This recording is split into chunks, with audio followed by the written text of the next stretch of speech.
शुरुआत तो इनकी सिर्फ भुजिया से हुई थी, लेकिन आगे की जनरेशन्स ने हल्दीराम को आज भारत का सबसे बड़ा ब्रांड बना दिया है। माना इनकी वैल्यूएशन 80,000 करोड़ से भी ज़्यादा है, लेकिन ये वैल्यूएशन डिसाइड आखिर करी किसने? क्यों दिल्ली और नागपुर के हल्दीराम मर्ज हो रहे हैं? कहीं बाकी स्टार्टअप्स की तरह आईपीओ लाकर हल्दीराम भी तो पब्लिक से पैसे नहीं निकालने वाला? आखिर हल्दीराम के अलावा इनके और कितने ब्रांड्स हैं और वो क्या लर्निंग्स हैं जो हम हल्दीराम से सीख सकते हैं, जिससे आज भी वो मार्केट में हैं, प्रॉफिटेबल हैं, क्वालिटी मेंटेन करी हुई है एंड इवन इंटरनेशनली भी इन्होंने अपना एक बहुत ही बढ़िया नाम बना लिया। गंगा बिशन अग्रवाल, जिन्होंने हल्दीराम की शुरुआत करी, इन्होंने 1941 में राजस्थान के बीकानेर में भुजिया बनाने की शॉप खोली। पर इन्होंने अपनी भुजिया को प्रीमियम बनाने और दिखाने के लिए 3 काम करे।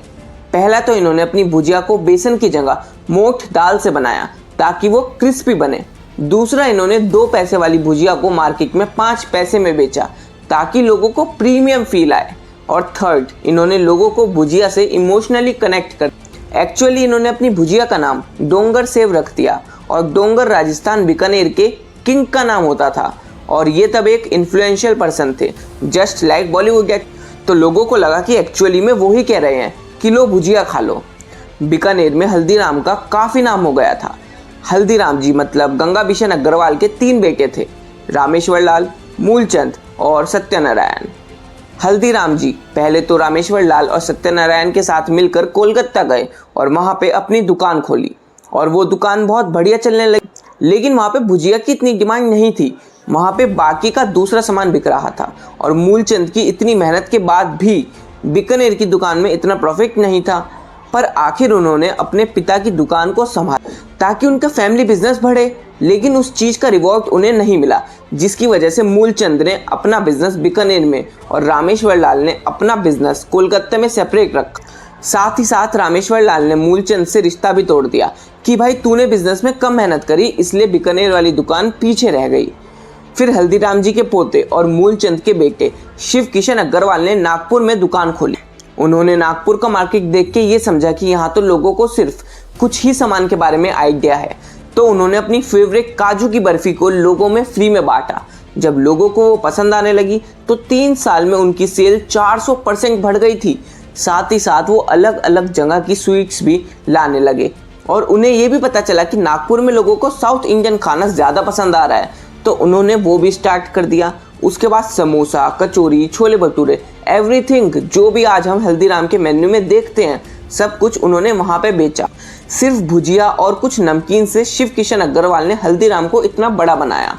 बट 1973 में बिजनेस में एंट्री हुई मनोहर लाल अग्रवाल की और उन्होंने बिजनेस वगैरह समझा और 1982 में दिल्ली के चांदी चौक में हल्दीराम का एक और आउटलेट खोला। मनोहर लाल अग्रवाल ने 2 स्ट्रेटेजीज यूज़ करी, जिसे सिर्फ हल्दीराम ही नहीं, इंडिया के सारे ब्रांड्स ने फॉलो करा। और वो था पैकिंग पे ध्यान देना। इंडियन फूड इंडस्ट्री थी तो काफ़ी बड़ी, लेकिन प्रॉपर हाइजीन नहीं था और हल्दीराम ने प्रॉपर पैकेजिंग, जिप पैकेट में पैक करना और वैक्यूम्ड पैक्ड नमकीन बेचना जैसे काम शुरू करे और एक ultimate snack and sweet shop बना। सेकंड स्ट्रेटेजी थी अपने स्टोर्स को हर जगह खोलना। पहले तो इन्होंने दिल्ली में अपने बहुत सारे आउटलेट खोल लिए, उसके बाद छोटी छोटी सिटीज़ में जाकर इन्होंने अपने और भी आउटलेट्स खोले और आज इनके लगभग 100 से ज़्यादा कंट्रीज़ में सामान जाता है।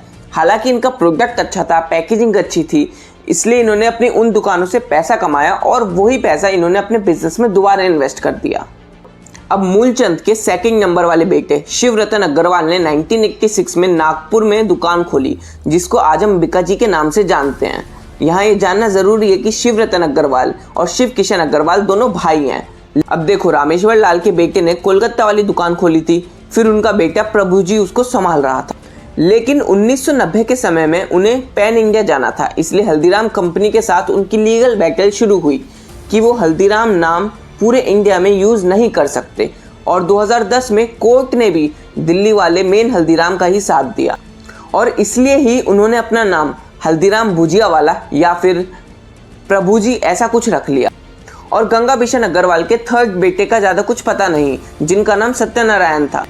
हालांकि ऐसा कहा जाता है उन्होंने भी कोलकाता वाली दुकान को खोलने में साथ दिया था, लेकिन फिर उन्होंने अपनी दुकान खोलने का सोचा हल्दीराम एंड सन्स के नाम से, पर वो चल नहीं पाया। अब 2 से 3 सालों से ये बातें चल रही थी कि हल्दीराम अपना थोड़ा सा हिस्सा किसी और कंपनीज को देने वाला है। हालांकि 2016 से काफ़ी इन्वेस्टर्स इनमें इंटरेस्टेड थे, पर तब अग्रवाल फैमिली जो हल्दीराम को चलाती है वो कंपनी का हिस्सा किसी को देना नहीं चाहते थे। उसके बाद पेप्सिको एंड केलॉग्स से भी इनकी डील होने ही वाली थी। वो तो कंपनी का 51% हिस्सा चाहते थे, लेकिन हल्दीराम अपनी वैल्यूएशन और प्राइस बढ़ाता रहता था, इसलिए ये डील भी नहीं हुई। उसके बाद टाटा ने भी डील करने की सोची, पर उन्हें भी ये वैल्यूएशन जस्टिफाइड नहीं लगी। उसके बाद 3 से 4 कंपनीज ने इसको लेने का मन बनाया, पर कोई $8 बिलियन की वैल्यूएशन पे भी पीछे हट गया और कोई 9 पे। और साथ में ये कंपनीज भी ये चाहती थी कि ये लोग हल्दीराम में मिलकर काम करें, जबकि हल्दीराम सिर्फ स्टेक देना चाहता था, ना कि अपनी कंपनी में किसी का रूल चलवाना। उसके बाद पिछले 1 साल से काफ़ी बड़े बड़े इन्वेस्टर्स और बाहर की कंपनीज इनकी कंपनी का एक बड़ा हिस्सा लेना चाहते थे। अपनी वैल्यूएशन जस्टिफाई करने के लिए इन्होंने एक CEO भी हायर करा, ताकि एक प्रोफेशनल बिजनेस टाइप लगे, और साथ में ये लोग अपना IPO भी लाने का सोच रहे हैं। लेकिन 5 साल बाद दूसरी कंपनी चाहती थी कि IPO भी इन्वेस्टमेंट के 3 साल में आ जाए, पर यह भी हल्दीराम नहीं चाहता। अब अगर हल्दीराम अपनी बोली हुई चीज़ों पे इतना अड़ा हुआ है कि भाई ना तो वैल्यूएशन कम होगी, ना तुम्हें कंपनी में कोई काम करने का राइट मिलेगा, और IPO भी जब हम चाहेंगे तभी आएगा, तो इसका मतलब ये है कि ना तो इस इन्वेस्टमेंट का ना मिलने से उनकी कंपनी रुक जाएगी, और दूसरा उन्हें भी पता है कि वो लोग जो मांग रहे हैं वो जस्टिफाइड है, और इन्वेस्टर्स उनमें इन्वेस्ट करके अपना अच्छा खासा प्रॉफिट बनवाएंगे। क्यों, मैं बताता हूँ। भारत का नमकीन, चिप्स, इन सब का जो मार्केट है वो $6.2 बिलियन का है, जिसमें से हल्दीराम ने 13% के करीब कैप्चर कर रखा। अब ये लोग 500 से ज़्यादा नमकीन्स, drinks, ready to eat type product बनाते हैं। आज ये 100 से ज़्यादा कंट्रीज़ में भी हैं, जिसमें UK, US और मिडिल ईस्ट भी आते हैं। साथ में इनके मिनट खाना, कप शप और कुकी हेवन नाम के ब्रांड्स भी, जो कोकोबे कंपनी के अंडर आते हैं। साथ में इन्होंने बाबाजी नमकीन, आकाश नमकीन, एटॉप फूड्स, इनको भी एक्वायर करा हुआ है। FY24 में इनका 12,800 करोड़ का रिवेन्यू था, जिसमें से 1,400 करोड़ का इनका प्रॉफिट था। इनका वैसे तो 1,800 करोड़ का रेस्टोरेंट का भी बिजनेस है, लेकिन उसको इन्होंने इस डील में इंक्लूड नहीं किया। अब इनकी कंपनी में 2 इन्वेस्टर्स हैं। एक तो सिंगापुर का वेल्थ फंड, जिसने $1 बिलियन देके इनकी कंपनी का 10% हिस्सा लिया है, और दूसरा इन्वेस्टर है अल्फा वेव और साथ में IHC, जिन्होंने मिलकर हल्दीराम का 6% हिस्सा लिया है। वो भी $10 बिलियन की वैल्यूएशन पे ही है।